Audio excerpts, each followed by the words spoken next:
श्री सच्चिदानंद सद्गुरु साईनाथ महाराज की जय।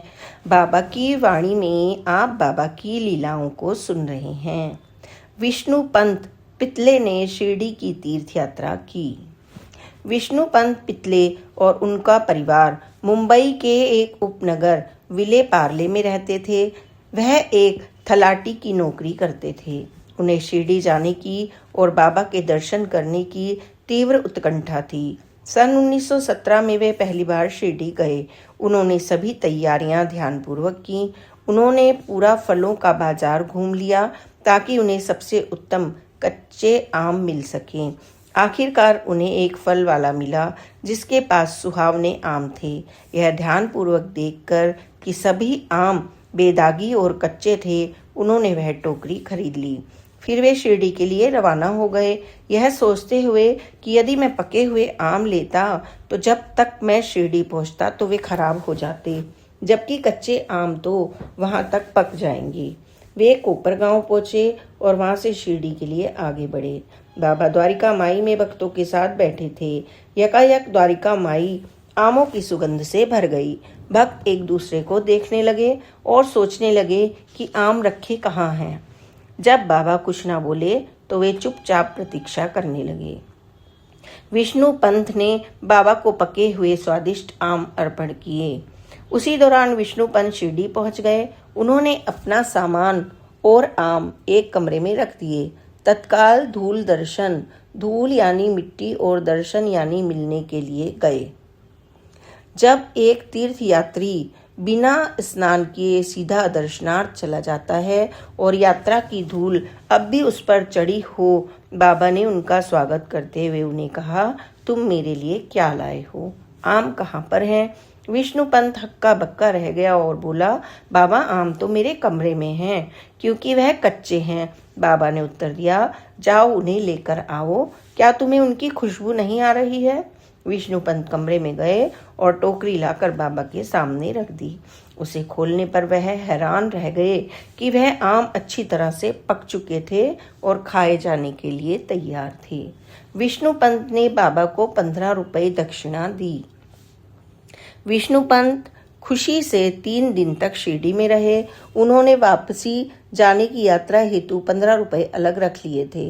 वापस लौटने वाले दिन वह बाबा की एक तस्वीर लाए। वह उसे द्वारिका माई लेकर गए, इस उम्मीद से कि बाबा उसे अपने स्पर्श से आशीष देंगे। बाबा ने उन्हें बुलाकर कहा, भाऊ मुझे 15 रुपए दक्षिणा में दे दो। विष्णु पंत ने तुरंत अपनी जेब से 15 रुपए निकाल कर बाबा को दे दिए। बाबा ने फिर उससे तस्वीर मांगी। विष्णु पंत ने फिर उन्हें वह तस्वीर भी पकड़ा दी। बाबा ने वह तस्वीर ली और कुछ क्षण के लिए उसे गले से लगा लिया। विष्णु पंत बहुत खुश थे, परंतु आशंका में थे क्योंकि वापसी की यात्रा के लिए उनके पास पैसे न थे। आखिरकार उन्होंने कोपरगांव तक पैदल ही जाने का फैसला किया क्योंकि तांगा लेने के लिए उनके पास अब पैसे नहीं थे।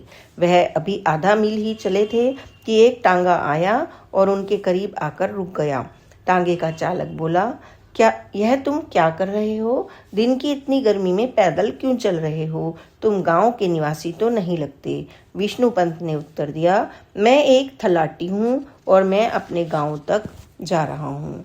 विष्णु पंत उन्हें यह ना बताना चाहते थे कि उनके पास पैसे नहीं थे क्योंकि बाबा ने सारे ले लिए थे। वह तांगे का चालक हंसकर बोला, आओ बैठ जाओ, मैं तुम्हें कोपरगांव ले जाऊंगा। स्टेशन पर पहुंचकर वह टांगे से उतरे और अपना सामान उतारा। जब उन्होंने चालक का शुक्रिया अदा करने के लिए ऊपर देखा तो चालक और तांगा दोनों ही गायब थे। वह स्टेशन में गए और इस आशा से आसपास देखते रहे कि शायद कोई जान पहचान का मिल जाए, परंतु आसपास ऐसा कोई भी न था जिससे पैसे उधार लिए जाएं। आखिरकार ट्रेन स्टेशन पर आई और उन्होंने टिकट के बिना ही यात्रा का फल भुगतने का फैसला किया। अगले स्टेशन पर टिकट कलेक्टर उनके डिब्बे में आए और उनकी ओर देखकर बोले, नमस्कार पितले साहेब। विष्णु पंत ने उन्हें नहीं पहचाना। उन्हें डर था कि क्योंकि टिकट कलेक्टर ने उन्हें पहचान लिया था, अब वह उनसे अवश्य ही टिकट मांगेगा। इससे उनको बहुत शर्मिंदगी उठानी पड़ेगी। परंतु ऐसा कुछ भी नहीं हुआ और वे बिना किसी आपत्ति के मुंबई पहुंच गए। अगले ही दिन एक बड़ी सी गाड़ी उनके द्वार तक आई। एक महाशय जिन्होंने अच्छी पोशाक धारण कर रखी थी उनके घर पर आए और पूछा, क्या आप तलाठी विष्णुपंत पितले हैं?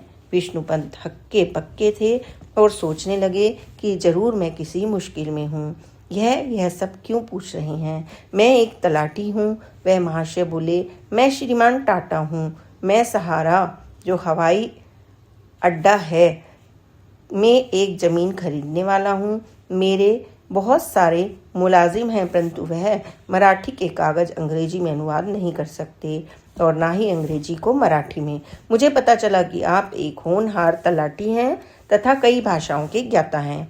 विष्णुपंत ने जो सुना उसे वे सुनकर हैरान रह गए और उन्होंने अपना सर हिलाया। वह महाशय आगे बोले, एक तलाठी बनकर आप एक माह के केवल 35 रुपये कमाते होंगे। यदि आप मेरे लिए काम करेंगे तो मैं आपको 150 रुपये प्रति माह दूंगा। विष्णुपंत तुरंत ही बोले, मैं आपके लिए प्रतिलिपि का कार्य करूंगा, परंतु आपके लिए काम करने के लिए फैसला करने हेतु मुझे 2 दिन तक सोचने का मौका दीजिए। टाटा बोले, ठीक है, और वे चले गए। विष्णुपंत के मन में हलचल मच गई। क्या होगा यदि मैं पेंशन युक्त अपनी सरकारी नौकरी छोड़ दूं और यह आदमी भी अपने शब्दों से पलट जाए? क्या होगा यदि यह अपना कार्य करवा कर मुझे निकाल दे? उन्होंने सोचा। उस रात वे बहुत बेचैन रहे। यकायक उन्हें स्मरण हो आया कि बाबा ने 15 रुपये लेकर उनकी जेब खाली की थी और आज उसका 10 गुना लौटा रहे हैं। 2 दिन पश्चात टाटा का कार्य अधिकारी उनके घर उनका नियुक्ति पत्र लेकर आया, जिसमें नौकरी, सभी हिसाब का ब्यौरा और लाभ थे। विष्णुपंत ने बाबा की तस्वीर पर शीश नवाया जो बाबा ने गले लगाई थी और बिंदी युक्त पंक्ति पर हस्ताक्षर कर दिए। तो बाबा ने जितनी उनसे दक्षिणा ली 15 रुपये, उन्हें उससे 10 गुना लौटा भी दिया। संदर्भ, जैसा कि उनके नाती मनोहर पितले ने बताया, उनके वंशज अनमोल और श्रद्धा पितले डॉक्टर हैं जो मुंबई में चिकित्सक करते हैं। अपने काम के बाद जो उन्हें समय मिलता है उसमें वे लोक कल्याण सेवा करते हैं।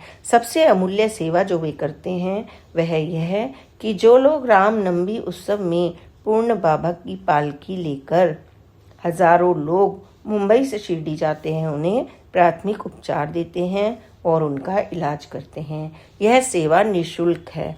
वास्तव में यह भक्तों को प्राथमिक उपचार देने का क्रम कुछ वर्ष पूर्व ही इन्होंने आरंभ किया था। श्री सच्चिदानंद सतगुरु साईनाथ महाराज की जय। बाबा की प्यारी प्यारी लीलाओं को श्रवण करने के लिए please like, subscribe and share this channel. Om Sai Ram, जय साई राम, ओम साई राम।